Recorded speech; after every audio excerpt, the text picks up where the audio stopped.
ምን አይነት ደፋር ነው እንዳትሉኝ፣ ደፍሬ አይደለም፣ ልፈርድባቸውም ፈልጌ አይደለም።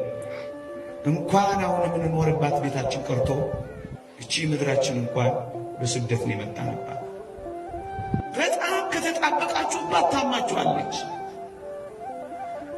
የምር አድርጋችኋት ከወሰዳችኋት ትጎዳችኋለች።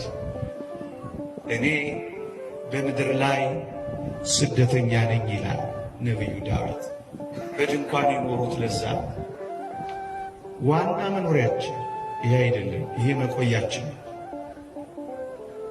ማለፊያችን እንጂ ማረፊያችን ወደብ አይደለም። ምናልባት መቅሰስ ሆነ እንጃ፣ ራት ግን አይደለም። በጣም ከተጣበቅንበት ሐዘን ስብራ ይገጥመናል። አዎ የኔና የእናንተ የዚህ ምድር አኗኗር እንደ ስደተኛ እምን ብለን እንዳንተኛበት። ለዚህ ነው ከዚህ አታውርደኝ፣ ይልቅ ካንተ አትለየኝ፣ ይልቅ ከመንግሥተ ሰማያት አታውጣኝ፣ ይልቅ ከመንፈሳዊ ሕይወት አትለየኝ፣ ይልቅ ከጉያህ እንዳልወድቅ አንተ ጠብቀኝ፣ ይልቅ ካንተ እንዳልፈናቀል እርዳኝ፣ ይልቅ ከዚህ ልዕልና እንዳልወርድ፣ ከዚህ መንፈሳዊነት እንዳልወርድ፣ ከዚህች ቤተ ክርስቲያን እንዳልወጣ፣ ከዚህ ዝማሬ እንዳልፈናቀል፣ ከዚህ ኪዳን እንዳለኝ፣ ከዚህ ዕጣን እንዳልወጣ ይልቅ አንተ ጠብቀኝ፣ ከዚህማ አታውርደኝ። እንደገና ወደ ዓለም አትመለሱ፣ እንደገና ወደ ክፋት አትሂዱ፣ እንደገና ወደ መማረር አትሂዱ፣ እንደገና ተስፋ ወደ መቁረጥ አትሂዱ፣ እንደገና ራሳችሁን ወደ ማጥፋት አትሂዱ። አንዳንዶችን ሰምተን አልሰሙ። ልብ ይሰብራል በጣም በእውነት ለማሰብ እንኳን ልብ ይሰብራል። ግን ክርስቲያኖች ይሄን ያህል እግዚአብሔርን በውስጣችን እናጠፋዋለን ወገኖቼ። ራሱን የሚያጠፋ ሰው እኮ እግዚአብሔርን ሕልውናውን ያጠፋ ሰው እኮ ነው ውስጡ። ራሱን ከማጥፋቱ በፊት የእግዚአብሔርን ሕልውና እኮ ያጠፋ ሰው ነው እግዚአብሔር የለም የሚል። የእግዚአብሔርን ሥራ ትላንት ላይ ትዝታውን የዘነጋ ዛሬ ያለውን ጸጋና ስጦታ እምቢ ያለ የነገን ተስፋ የሰረዘ እምነት፣ ፍቅር፣ ተስፋ የሌለው ሰው እኮ እውነት ነው። በጣም ያማል። እውነት ነው። በጣም ልብ ይሰብራል። ግን ክርስቲያን አምላኩ ከእሱ ጋር ስለሆነለት ሁሉን ይችላል፣ ሁሉን ይችላል፣ ሁሉን ያልፋል፣ በሁሉ ይጸናል፣ ሁሉን ይታገሳል፣ ነገ ተስፋ ያደርጋል፣ ለሚመጣው ይዘጋጃል። ወገኖች ፈተና በአንዳንዶች ምናልባት ለአንዳንዶቻችን ፈተና ሆኖ ከመጣ ምንም ነገር ከቀደመ ኃጢአታችን ሊያነሳን ይመጣ ይሆናል። ምናልባት ፈተና አሁን ላለነው ብርቱ ሰዎች ከመጣ አሁን ያለንን ፍጽምና የበለጠ ሊያሳምርልን ይመጣል። ምናልባት አሁን ያለው ፈተና በቤተ ክርስቲያን ተተክለላለን ከመጣ ለሚመጣው መከራ ያዘጋጀን ይመጣል። ግን እንዳትረሱ እግዚአብሔር ከፈተናው ጋር መውጫ ያለው አምላክ ነው። እሱን አስቡ። መውጫ የሌለው ፈተና እግዚአብሔር ለማን ሰጥቶ ያውቃል? ወገኖቼ አይዟችሁ፣ አመስጋኞቹ የእግዚአብሔር ቃል በሁሉ አመስግኑ። በሁሉ ስታመሰግኑ ምኑኝ ልባችሁ ይጽናናል፣ ሕሊናችሁም ያርፋል፣ ነገን ተስፋ ታደርጋላችሁ። በተቀደደው ቀዳዳ ሁሉ የእግዚአብሔርን ሥራ ጠንክራችሁ ትሠራላችሁ። ይሄ በጎ የማይመስል ነገር እንዴት አድርጋችሁ በጎ እንደምትቀይሩት ይልቃሱ ግድ የላችሁ። እግዚአብሔር ሁሉን ነገር ለበጎ አድርጎ እንደሚቀይረው ታምናላችሁ።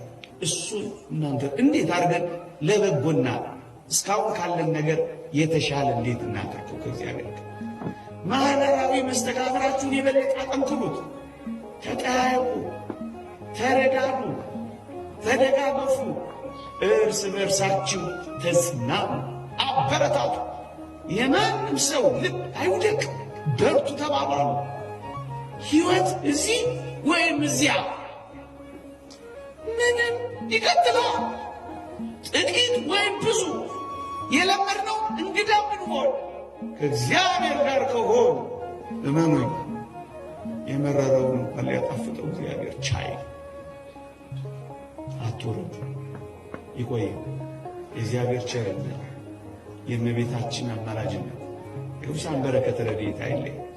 በመንገዳችን ሁሉ ከፊት ይቅደምልን፣ በኋላ ይከተለን፣ በላያችንም አድሮ ይኖረልን። ማርያም ማርያም ማርያም የምንለው ምን ፈልገን መስሏችሁ ነው? ለምታንሰው የሰጠውን በረከት በምትበልጠው ውስጥ በረከት እንዳለ አምነን እኮ ነው ማርያም ማርያም የምንለው።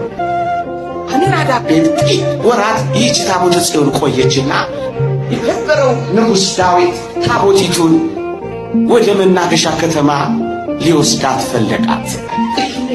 ሽማግሌውና ወይፈኖቹ መፋነን ጀመሩ ታቦቲቱን ይዘው። አቤት እንዴት የታደሉ ወይፈኖች ታቦቲቱን ተሸክመው ይዘሉ። እናንተ ደጋግ ክርስቲያኖች ይህችን ሰማያዊት ቅድስት እውነተኛው ማደሪያ በልባችሁ ትከሻ ተሸክማችሁ እምትዘሉ ሆይ አቤት መታደላችሁ። ልጆቻችሁ ትታችሁ በፍልሰታ ከላይ ዶፍ ከስር ጎርፍ እየወረደባችሁ የምትተኙ ሆይ አቤት ታደላችሁ። አፋችሁ ወተትና ሲመስል በረከቷን የምትናፍቁ እናንተ እናቶቼ አቤት ታደላችሁ። ሰዓታቷን ማይታችሁ ሌሊቱን ሁሉ በቁመት የደከማችሁ እናንተ አባቶቼ አቤት ታደላችሁ። ላባችሁ ጠብ እስኪ ስሟን የጠራችሁ የምትዘምሩላት እናንተ ዘማሪያት አቤት ታደላችሁ። ቅዳሴ ማርያምን የምትቀድሱላት እናንተ ዳን ክቡራ ሸዋፋት የመሰላችሁ ካራ አቤት ታድላችሁ። ዘመኑ ወይፈኖቹ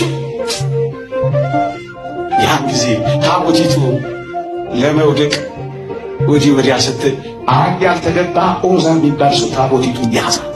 ያን ጊዜ እግዚአብሔር ቀሰበው፣ እባካችሁ ያለ አግባብ አትንኳ፣ የማትገቡ ሰዎች ሆኑ ከስድባችሁ ፈቀቅ በሉላት። ልጆች ወልዳለች እያላችሁ አትሟት፣ ከማኅፀኗ ፈቀቅ በሉላት። በዝምታ እንለፍ እያላችሁ አታጥሏት፣ ከማኅፀኗ ፈቀቅ በሉላት። ቢያንስ ቢያንስ እንዲህ ነው እንዲያ ነው አትበሏት። ባታመሰግኑ እንኳን እስኪ ፈቀቅ በሉላት። ዳዊት ፈቅቶ ደንቶ በስናችሁ የእግዚአብሔር ታቦት ወደ እኔ ትመጣ ዘንድ እንዴት ይሆናል አላ ታቦቲቱ ናታ የነገታ ሞያ ቅስፈታዛ እና ምን አለ እንዴት ወደ እኔ ትመጣለች አለና አቢዳራ የሚባል ሰው ቤት አስገባት። ወደዚህኛይቱ ታቦት ምስላችሁ ያችኛይቱ በረድኤት ያደረባት ይችኛይቱ በኩነት የተገለጠባት ያችኛይቱ ምሳሌቱ ይችኛይቱ አማናዊቱ ያችኛይቱ ጊዜያዊ ይችኛይቱ ዘላለማዊ ወደ ኤልሳቤጥ ቤት ስትሄድ ምን አለቻት? የጌታዬ ወደ እኔ ትመጣ ዘንድ እንዴት ይሆንልኛል አለቻት። ታቦት ናታ እንዴት ይሆንልኛል እንዴት ይሆንልኛል? አቢዳራ ቤት አስገባት አላልኳቸው? አቢዳራ ቤት መጀመሪያ፣ ከዛ ደግሞ አቢዳራ ቤት ያቺ ታቦት ስንት ጊዜ እንደቆየች ታውቃላችሁ? የመጀመሪያዊቱ ታቦት እዚያ 3 ወር ቆየች። ይህችኛይቱ ታቦት ደግሞ ስንት ወር እንደቆየች ታውቃላችሁ? በካህኑ ዘካርያስና በኤልሳቤጥ ቤት 3 ወር። እንዴት ይሆንልኛል? 3 ወር። ከዛስ ዳዊት በመናገሻ ከተማው አንድ ምስራች ሰማ። ምን የሚል ምስራች?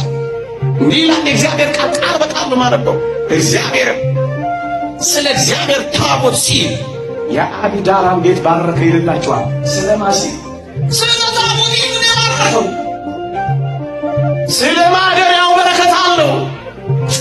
እናንተ ወገኖቼ በምታንሰው እግዚአብሔር በረከት ከነበረው በምትበልጠው ምንም በረከት የለው። ይቺ ምንኖርባት ከተማና ዓለም አሁን የሐዘን ከተማ ናት። ሙሉ ለሙሉ ከሰማናትና ካየናት ልብ የምታደማ ናት። እንደ ሰው